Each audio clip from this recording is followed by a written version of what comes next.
Assalamualaikum warahmatullahi wabarakatuh. Selamat malam bagi yang membuka video ini di malam hari. Selamat sore bagi yang membuka ini di sore hari. Selamat pagi saudaraku bagi yang membuka video ini di pagi hari. Selamat siang saudaraku bagi yang membuka video ini di siang hari. Kali ini kita akan membahas kesuksesan. Saya perjelas dulu tentang kesuksesan.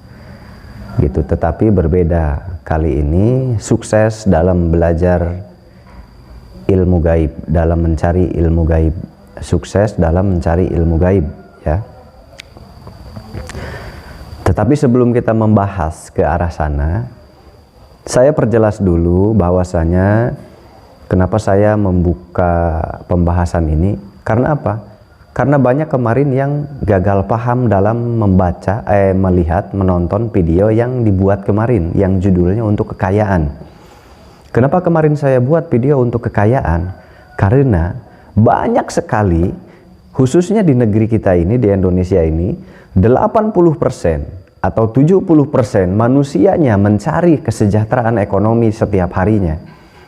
Setiap harinya mereka bergelut mencari untuk makan, mencari untuk sesuap nasi, mencari ekonomi, mencari kesejahteraan, bahkan banyak yang ingin mendapatkan penghasilan lebih agar anaknya bisa terfasilitasi untuk pendidikannya, agar anaknya bisa terjamin di kehidupannya. Kebanyakan orang tua di kita ini tidak mau anaknya susah seperti kita, tidak mau anaknya terpuruk seperti kita. Kebanyakan mereka mencari harta duniawi untuk apa? Untuk agar anaknya tidak terpuruk seperti saat kita dulu. Nah, makanya kemarin saya membuat video untuk meraih kekayaan. Kenapa saya membuat video untuk meraih kekayaan? Karena tadi sudah jelas 70% mencari penghasilan, mencari ekonomi, kesejahteraan ekonomi untuk apa? Tentunya agar keluarganya sejahtera dan terjamin di segala bidang, baik itu pendidikan, baik itu agama, baik itu apapun itu bentuknya, ya. Jadi jangan gagal paham. Menonton video kemarin itu banyak yang gagal paham, katanya untuk apa harta. Tetapi yang berbicara seperti itu, sejujurnya dia itu mencari uang setiap hari untuk apa? Untuk makannya. Seharusnya ketika kita berbicara seperti itu, kita jangan butuh uang sepeser pun. Betul tidak? Nah, tetapi tidak terima. Dia mencari uang setiap hari, tetapi berbicaranya untuk apa harta? Untuk apa uang? Anda tahu tidak? Negara tidak akan berkembang kalau tidak ada harta. Kalau masyarakatnya tidak berkembang di hartanya. Kalau masyarakatnya tidak mau mengembangkan pendapatannya. Kalau masyarakatnya tidak mau meningkatkan penghasilannya. Itu harta duniawi. Dan ada lagi selain negara, saudaraku. Kita lihat musola, masjid. Ya, karena kita orang muslim dan kita lihat tempat ibadah yang lainnya. Sekarang sama zaman dulu sama atau tidak? Tentu tidak. Kenapa? Karena zaman sekarang materialnya sudah berbeda. Zaman dulu lebih kepada alam, mencari kayu.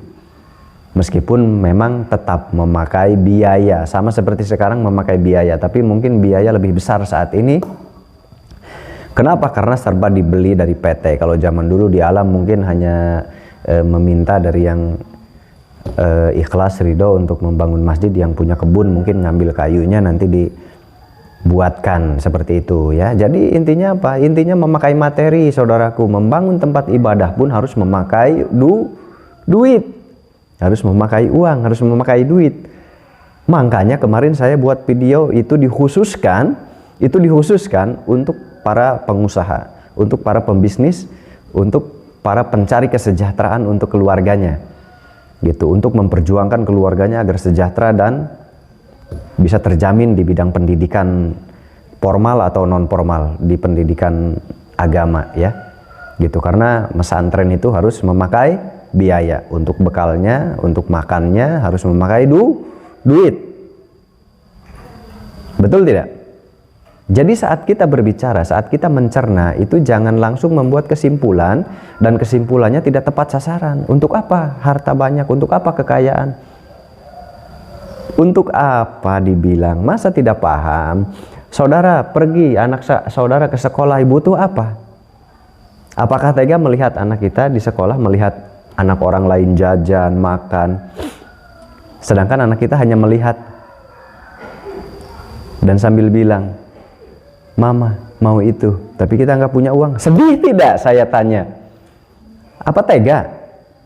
Kalau tega, Anda keterlaluan, Anda salah. Menurut agama pun Anda sudah salah, kejam itu. Tidak mau ikhtiar, tidak mau usaha, tidak mau menghidupkan, tidak mau membahagiakan keluarga.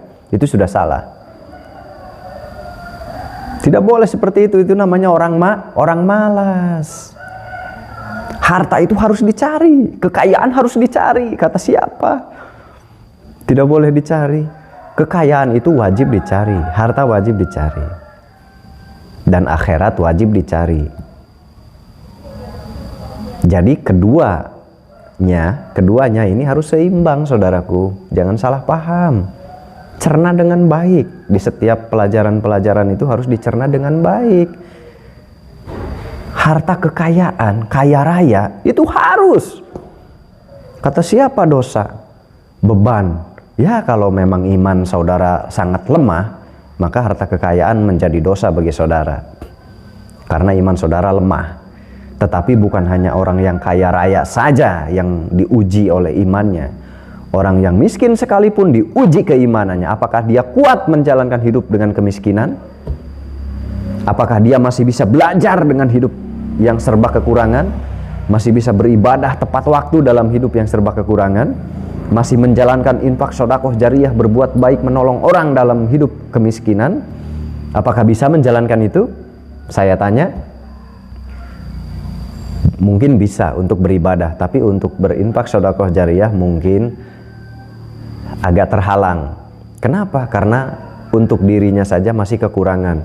Makanya kemarin saya buat video dianjurkan cara untuk meraih kekayaan kaya raya atau untuk meraih kesejahteraan ekonomi. Mungkin bahasa saya terlalu kasar kemarin karena bahasanya kaya raya. Nah, itu untuk menarik, saudaraku. Untuk menarik saja ya, untuk daya tarik agar dibacanya menarik gitu ya. Paham tidak? Nah, itu judul itu untuk daya tarik saja. Tujuan saya bukan ke arah kasar seperti itu, tetapi mengajarkan saudaraku semuanya, bangun ekonomi saudara, bangun ekonomi keluarga saudara. Itu tujuan klarifikasi dari video kemarin. Kenapa? Karena mencari ilmu agama sekalipun, taruh di pesantren, harus memakai duit, biaya. Untuk apa? Untuk makannya sendiri. Gitu. Lalu ada iuran ke pesantren. Kenapa harus ada iuran? Ya harus ada iuran, kan ada tenaga pengajar. Yang mengajar itu punya beban, punya keluarga yang harus dihidupi. Sedangkan pekerjaannya fokus mengajar anak-anak bapak dan ibu. Jadi harus dipahami dengan baik, disimak. Setiap menonton video itu disimak, dicerna. Kemana arahnya? Agar nanti tidak salah pemahaman, langsung tulis komen. Belum selesai dibaca, dilihat, langsung tulis komen. Nah, itu salah, tidak boleh, tidak baik. Kalau belajar itu, belajar dipelajari dulu, dicerna dulu, disimak dulu, baru kita komen. Konteksnya kemana? Kemarin konteksnya itu untuk usaha, ikhtiar, mencari kehidupan, kesejahteraan. Paham ya? Harus paham. Nah, kali ini kita belajar tentang memahami sesuatu yang kita lihat. Karena harus dipahami. Sukses itu banyak sekali. Saya juga tahu kesuksesan itu tidak bisa diukur dari kekayaan. Ya tidak bisa dong. Siapa yang mengukur kesuksesan dari kekayaan? Tidak bisa. Kemarin saya membuat video konteksnya untuk kesejahteraan masyarakat. Ya. Karena kehidupan itu butuh harta dunia. Dan harta itu harus dicari. Untuk apa? Agar keluarga sejahtera, terjamin di segala bidang pendidikan. Agar bisa membantu agamamu, agar bisa membantu negaramu, agar bisa membantu masyarakatmu dengan hartamu jika kamu kaya raya, agar bisa menciptakan lapangan kerja, membuat PT, membuat perusahaan besar, karyawannya ribuan jika kamu kaya raya. Betul tidak? Manfaat tidak? Sangat manfaat, saudaraku. Nggak boleh berpikir pesimis.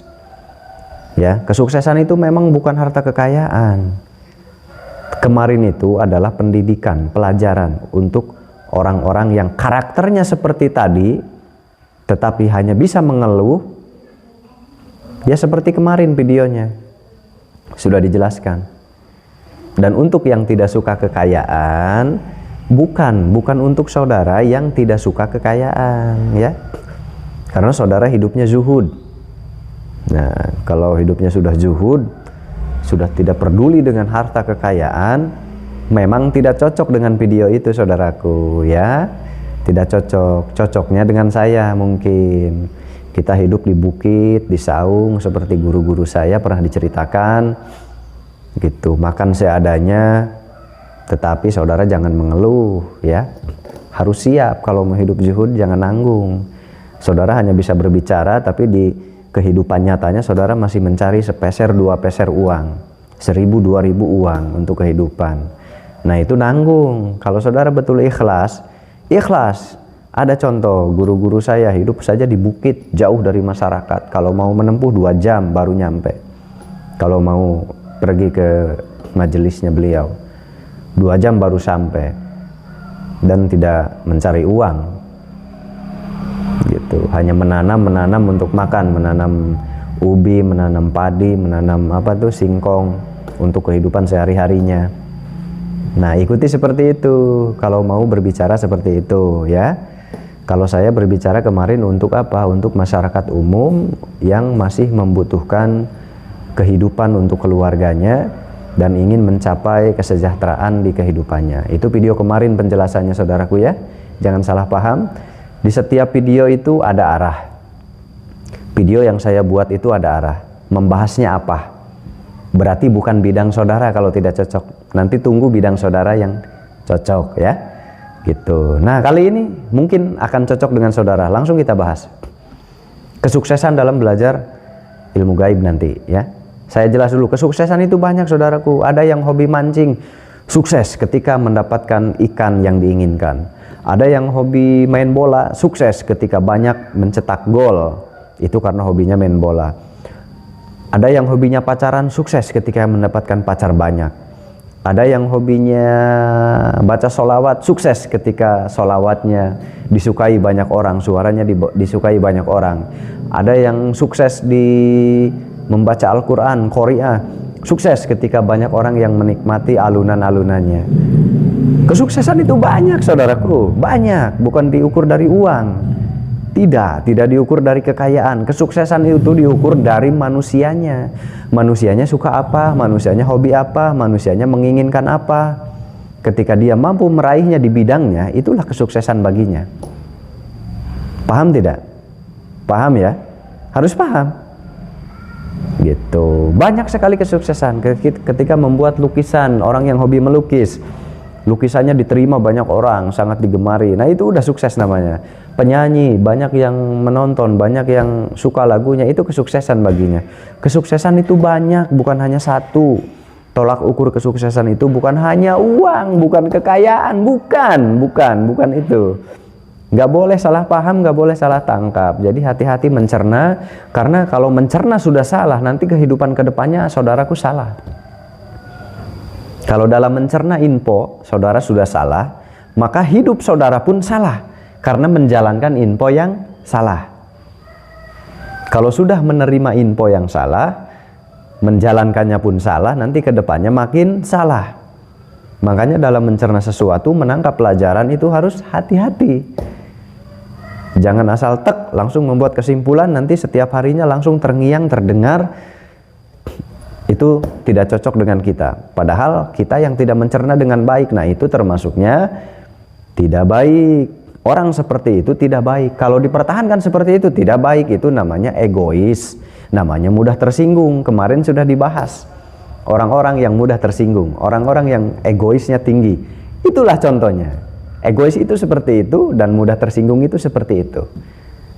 Nah, itu namanya mudah tersinggung dan egois. Nah, itu dirasakan rasanya seperti apa? Rasanya pasti akan menolak sesuatu pelajaran yang berharga karena langsung menyimpulkan, karena keegoisannya, karena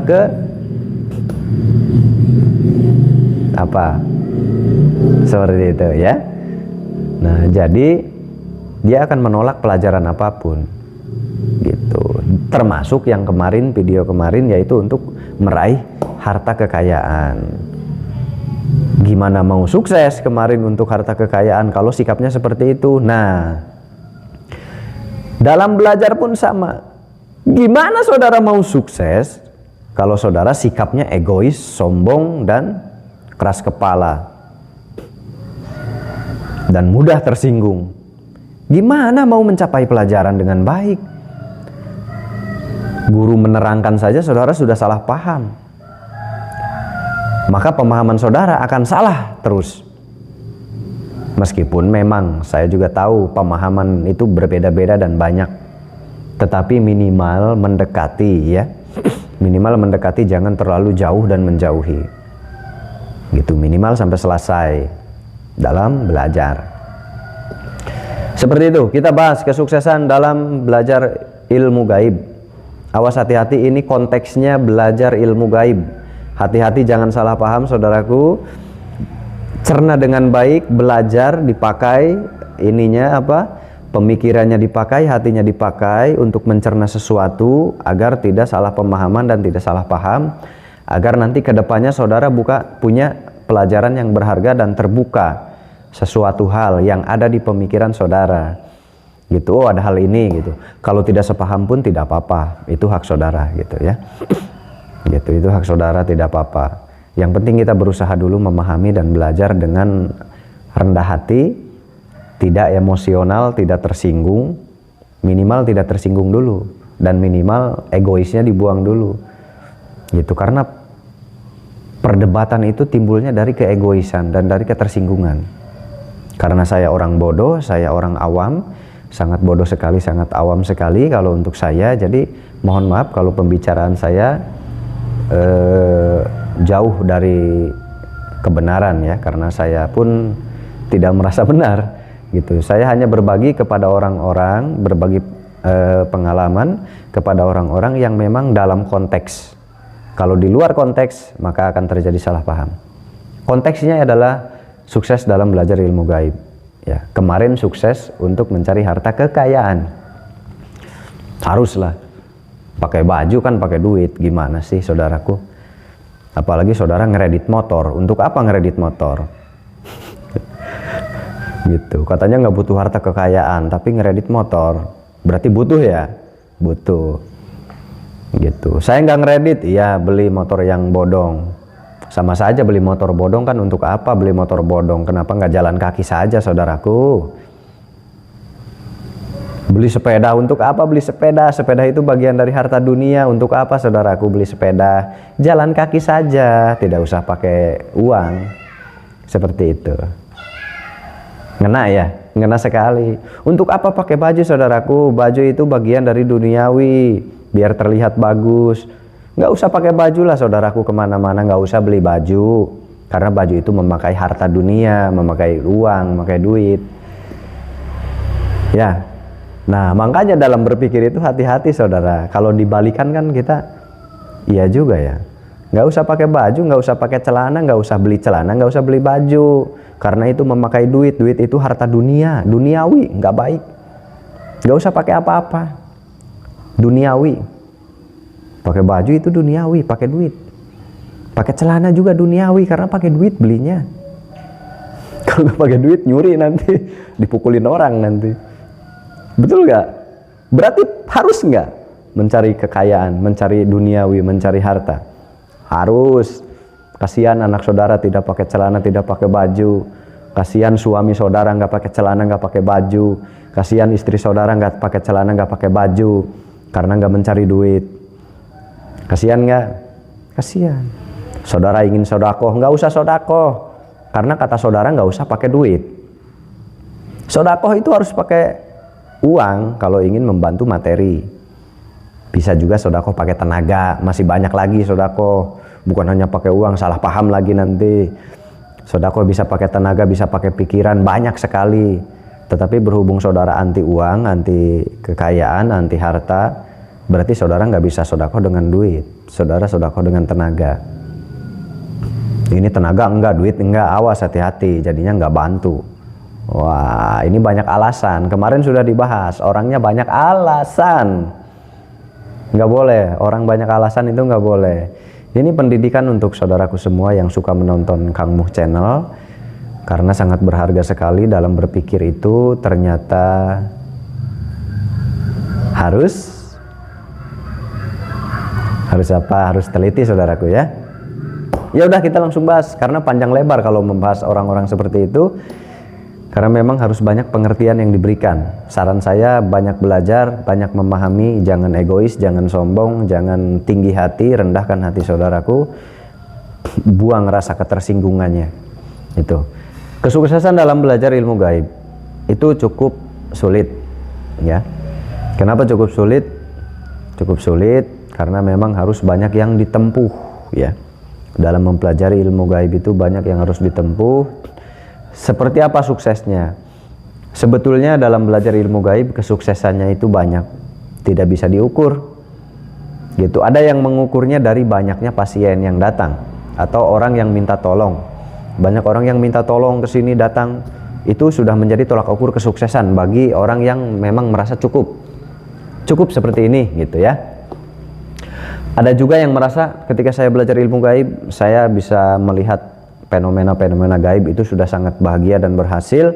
Nah, itu sudah termasuk kesuksesan bagi dirinya. Jadi kesuksesan itu banyak, saudaraku. Di dalam ilmu gaib pun banyak bervariasi, ya. Bukan hanya satu, kesuksesan itu banyak bervariasi di dalam ilmu gaib sekalipun. Nah, cukup singkat, padat, ya. Saya tidak akan panjang lebar. Kesuksesan di dalam ilmu gaib, tolak ukurnya tidak ada tolak ukur. Tolak ukurnya ada di dalam diri masing-masing. Ada yang tadi kembali sudah bisa merasakan sensasi hal-hal gaib, alam-alam gaib, fenomena gaib, itu sudah kebahagiaan baginya, itu bisa jadi menjadi tolak ukur kesuksesan dirinya. Seperti itu. Terus kalau sudah ada juga yang merasa saya senang sekali nih karena sudah melihat apa namanya itu? Bangsa-bangsa gaib yang selama ini saya penasaran, akhirnya saya bisa melihatnya. Nah, itu juga termasuk sukses. Wah, banyak yang datang minta tolong ke saya, itu termasuk sukses. Seperti itu, ya. Jadi di dalam ilmu gaib kesuksesannya relatif dan banyak, bukan hanya satu, gitu. Mungkin itu penjelasan klarifikasi, karena kemarin banyak yang salah paham. Klarifikasi dari saya seperti itu, ya, jelas. Itu kembali ke pemahaman diri kita, kembali ke egoisan diri kita, kembali ke mudah tersinggungannya diri kita. Saya memahami mungkin saudara tersinggung, mungkin saudara ada rasa ego, karena manusia punya rasa ego, ingin mengeluarkan pendapatnya. Saya memahami dengan baik, tetapi belajar tetap harus, gitu. Bocorannya seperti itu, ya. Jadi ketika kita mengkomentari orang lain, itu sudah termasuk apa? Itu sudah termasuk mudah tersinggung. Kita langsung mengomentari orang lain dengan hal-hal yang berlawanan dengan ucapan orang tersebut. Nah, itu berarti kita sudah tersinggung dan egoisnya tinggi. Nah, kalau saudara bisa mengendalikan itu sudah luar biasa baik sekali dalam kehidupan. Itu sangat sulit dikendalikan, saudaraku. Sangat sulit sekali dikendalikan. Gitu, ya. Makanya suka ada orang-orang yang bertengkar, berdebat, terus bertengkar mulut. Karena egoisnya tinggi, rasa tersinggungnya juga tinggi. Nah, kalau saudara mau belajar, pelajari itu saja agar tidak mudah tersinggung dan tidak egoisnya tidak tinggi. Ya, itu saja mungkin, tidak panjang lebar. Kalau untuk kesuksesan ilmu gaib sebetulnya relatif, banyak sekali, tergantung kembali ke manusianya. Kalau di ilmu gaib tidak ada tolak ukur. Nah, kalau untuk untuk membuka tentang ilmu gaib, nanti kita akan buka tentang ilmu gaib di lain waktu, ya. Di lain waktu. Kali ini adalah kesuksesan ilmu gaib. Kembali saya tegaskan, tidak ada tolak ukur, kembali ke rasa syukur manusia yang belajarnya. Kembali ke kebahagiaan orang yang belajarnya dan merasa cukup, ya berarti sudah cukup saudaraku. Ya, kalau belum merasa cukup ya berarti belum merasa cukup, ya lanjutkan saja pelajaran saudara semuanya. Gitu intinya. Untuk yang anti harta dunia atau yang zuhud, saudara sudah sangat luar biasa, sudah menjauhi harta duniawi, subhanallah. Saudara sudah bagus sekali karena itu sangat susah. Itu sangat bagus saudaraku, menjauhi harta duniawi, tidak suka kepada harta duniawi, itu juga termasuk bagus, tidak jelek. Ada bagusnya. Kalau saudara tidak punya anak, tidak punya cucu, ya. Tapi kalau punya anak, punya cucu, saran saya carilah dulu bekal untuk mereka. Setelah mereka terbekali atau mereka terfasilitasi atau mereka sudah usaha sendiri, sudah mandiri, sudah mapan, saudaraku boleh meninggalkan harta duniawi dan hidup di hutan zuhud, menjauhi dunia, menjauhi harta. Itu boleh sekali ya, karena sudah tidak punya kewajiban untuk dinafkahi, karena menafkahi itu wajib gitu. Kalau saudara memakai alasan tetapi saudara masih punya kewajiban, anak masih sekolah, punya tanggungan, saudara berdalih ya uang itu tidak penting, itu alasan karena saudara sebetulnya malas mencari uang. Saudara ingin hidup itu saja, tidak memikirkan masa depan anak saudara, tidak memikirkan masa depan keluarga saudara. Itu tidak baik, orang seperti itu tidak baik. Hidup itu harus seimbang. Harta dunia harus dicari, akhirat harus dicari. Seperti itu ya. Paham? Ini sudah dijelaskan berkali-kali ya. Karena takutnya nggak nyampe gitu. Takutnya nggak nyampe karena terkadang orang itu mencerna itu lama sekali tidak sampai-sampai. Gitu. Baik, untuk ini boleh request di komentar ingin dibahaskan tentang apa, nanti insya Allah akan dibahaskan. Ini klarifikasi saja dan penjelasan kesuksesan mempelajari ilmu gaib ya. Gitu. Saya jawab dengan singkat, kesuksesan mencari ilmu gaib tidak ada tolak ukur. Gitu ya, tidak ada tolak ukurnya. Karena kesuksesan itu relatif, di bidangnya juga sama-sama relatif. Di bidang harta dunia, kekayaan pun relatif sekali kesuksesannya. Ada yang mempunyai tempat usaha warung, punya 2 saja itu sudah merasa sukses, cukup, berarti memang orangnya sudah cukup dan sukses. Ada yang belum, harus banyak sekali, ya itu memang baginya belum sukses.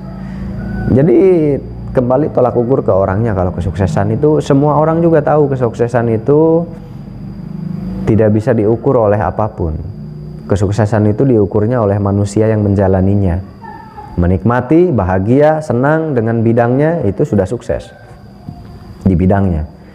Zaman sekarang sudah cerdas semua gitu. Masyarakat sudah tahu kesuksesan itu apa artinya. Tidak ada ukurannya. Ya. Semua orang masyarakat umum pun tahu kesuksesan itu tergantung kita menikmati bidang itu. Ya. Jadi intinya rasa bersyukur, menikmati. Bukan apapun itu ya. Mungkin itu saja saudaraku semuanya. Mohon maaf jika ada salah kata. Bukan maksud saya untuk merendahkan saudaraku semuanya. Tidak ada maksud sedikit pun. Saya hanya berbagi pemahaman, hanya berbagi pemikiran. Mudah-mudahan ada yang bisa dipakai, silahkan dipakai. Kalau tidak ada yang bisa dipakai, jangan diikuti, jangan ditiru. Karena kembali hasil pemahaman manusia berbeda-beda, boleh-boleh saja gitu dalam pemahaman, tetapi saya inginnya memahamilah yang baik-baik agar kedepannya pun lebih baik. Amin. Seperti itu. Mungkin kedepannya boleh request ingin dibahaskan apa, karena mungkin kita di sini akan fokus ke pembahasan saudaraku ya. Sampai jumpa di lain waktu. Mohon maaf jika ada salah kata. Sekali lagi, bukan tujuan saya, tidak maksud menjatuhkan saudaraku semuanya, dan tidak ada niat untuk merendahkan saudaraku semuanya. Semoga video yang kemarin ada yang bisa dipetik untuk masyarakat, karena itu penyakit ya. Saya pelajari di mana-mana, di daerah manapun itu penyakitnya itu. Penyakitnya seperti itu. 1, banyak alasan. 2, malas, egois, mudah tersinggung, ada rasa sombong di dalam hati. Akhirnya keluarga jauh dari kesejahteraan dan anak jauh dari pendidikan yang layak. Berimbasnya sangat banyak ya, imbasnya banyak sekali. Gitu. Terima kasih banyak. Salam sehat selalu, sejahtera semuanya saudaraku. Salam baik hati, berbuat baiklah kepada siapapun. Terima kasih banyak. Assalamualaikum warahmatullahi wabarakatuh.